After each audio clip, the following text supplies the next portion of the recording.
Hello, Taurus, Sun, Moon, Rising, and Venus signs. Kamusta kayo? Sana po nasa mabuti kayong kalagayan. Welcome back po sa Star Tarot.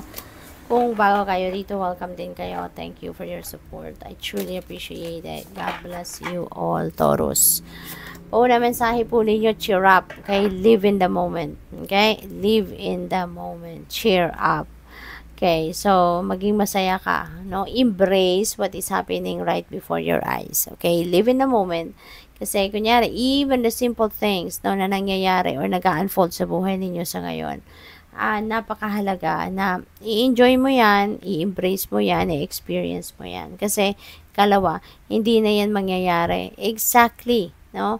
Kung paano yan nag-unfold sa ngayon, kung paano yan nangyayari sa iyo sa ngayon, no? Hindi na yan mangyayaring muli na saktong-saktong ganyan. Kaya every moment is worth experiencing, no?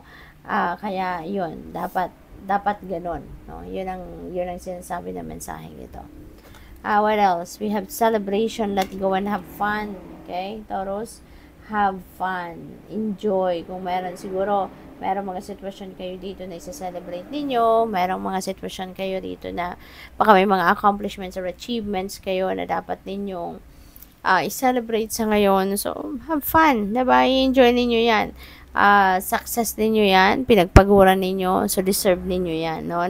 Na i-celebrate ninyo. Deserve ninyo na i-enjoy ninyo yan. Okay? So, go for it. Have fun. Alright? So, what else? Or baka meron mga invitation dito for social gatherings din sa inyo. So, possible din yan. Go with the flow. Let things happen. Alright? Wag ninyong kontrahin, ano? Wag na ninyong kontrahin ang kung ano man ang mga pangyayari. Kung meron mga changes, meron mga pagbabago na gaganap sa buhay ninyo, just go with the flow. Okay? Wag na ninyong kontrahin ito. Wag na ninyo itong wag na ninyong ipagpilitan kung ano yung gusto ninyo maging outcome, no? So, mag-surrender na lang kayo sa natural ebb and flow of life and allow things to unfold, allow things to happen organically, okay? Sumabay na lang kayo kumbaga sa agos ng buhay at makikita ninyo na things will fall into its right places. Makikita ninyo dito, mararamdaman ninyo na parang mas wala kayong stress, 'di ba? Kapag nag-surrender kayo sa universe. We have Dove, take a leap of faith. Ayan, so maybe may opportunity rito na nagre-require sa inyo to come out of your comfort zone. Kaya ngayon, you are being invited here to take the leap of faith. Okay?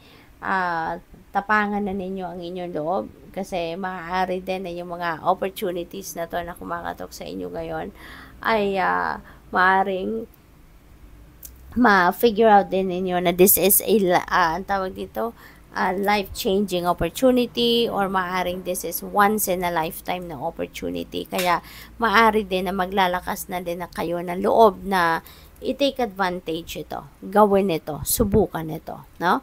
And there is also a trust, no? Trust and faith sa universe na siguro alam ninyo, ramdam ninyo na hindi kayo papabayaan ng divine, no? Sa pagtahak ninyo sa bagong daan na yan. So, good luck. Tignan natin kung ano pa to.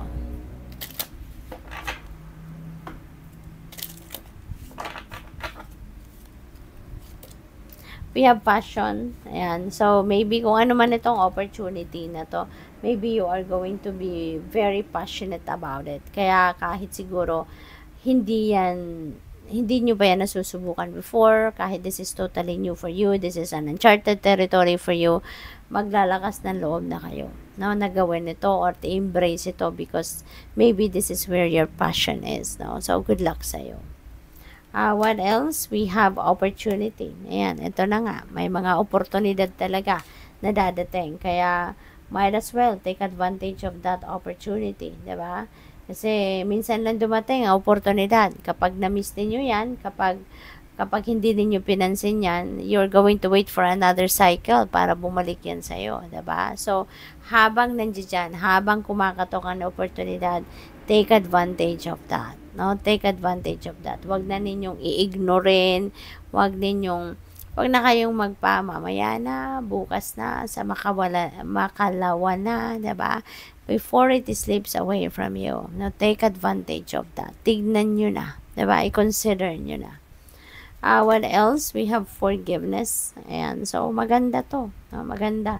Makakagaan na ito ng inyong pakiramdam. Kung meron man na nakasakit ng inyong damdamin, nakapagdulot ng sama ng loob sa inyo in the past, no? So, maaaring sa ngayon, mag-apologize na to sa'yo. Baka ngayon, hihingi na to ng tawad sa'yo. Pwedeng ganon. Or, probably, gusto mo lang na makapag-move on ka na sa buhay. Maaaring gusto mo lang na makausad ka na sa buhay. Makapagsimula ka ng bagong buhay na magaan na ang inyong pakiramdam. Wala ng mga resentments, wala na mga emotional baggages pa sa dibdib ninyo. Kaya kahit hindi siguro hihingi ng kapatawaran ng mga taong nakasakit ng inyong damdamin, papatawarin mo na sila. No? At least you know within yourself na pinatawad mo na sila para makapagsimula ka na ng bagong buhay. Para maka-move on ka na sa buhay and you can start a new life on a clean slate na wala na kayong bagahe pa sa inyong dibdib, no? Yung bang makakagaan na sa dibdib ninyo na mapatawad mo na sila kahit hindi nila alam yon, no? So, what else? We have balance. Ayan. So, maybe ito yung kailangan ninyong gawin ngayon sa buhay ninyo. Ibalik ang balanse, no? Bring the balance back in your life. Kasi maaaring ito yung kailangan ninyo sa ngayon. Para na maging maayos, para na maging organisado, para na maging, ang tawag dito, para na maging nasa lugar, no? Ang lahat. Kasi kapag wala tayo sa balanse, nandiyan nagmamanifest, no, yung mga problema sa iba't ibang parte ng buhay natin. Lalo-lalo na doon sa mga areas of life na nanineglect ninyo, na sa mga napapabayaan ninyo. Kasi maybe ang iba sa inyo, you're just focused on 1, 2, or 3 things, no? Or 3 areas of life, diba? At papaano naman yung iba? Diba? Maniniglect nyo na, mapapabayaan nyo na, and that where it starts the problem, diba? Kaya dapat lahat na bibigyan ninyo ng oras, panahon at atensyon para alam ninyo, mapoprogram nyo din ang sarili ninyo kung kailan ninyo kailangan na tignan ang mga bagay-bagay, no, sa ibang parte. So, good luck. Thank you for watching Love and Light. Namaste.